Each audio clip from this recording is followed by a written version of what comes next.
শুনছো? বিয়ের আগে তো তুমি আমাকে কত সুন্দর সুন্দর কবিতা লিখে পাঠাতে, এখন আর লেখো না কেন?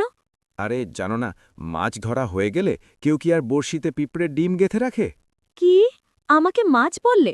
ঠিক আছে, আজ থেকে তোমার ভাত বন্ধ। আরে না না, আমি তো বোঝাতে চেয়েছিলাম তুমি হলে গোল্ডফিশ, যাকে এক পলক না দেখলে আমার চলে না। ও তাই? আচ্ছা, তাহলে বলো তো, বিয়ের 10 বছর হয়ে গেল, আজও আমাদের কোনো ঝগড়া হয় না কেন?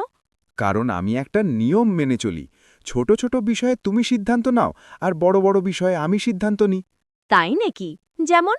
এই যেমন, আমাদের সংসার কিভাবে চলবে, কোন ফার্নিচার কেনা হবে, টাকা কোথায় খরচ হবে, তুমি কোন শাড়ি পরবে, এসব ছোট ছোট সিদ্ধান্ত তুমি নাও। আর বড় সিদ্ধান্তগুলো?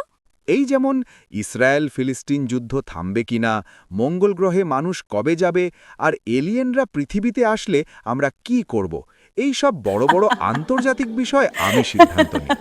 ওরে আমার আন্তর্জাতিক স্বামী রে!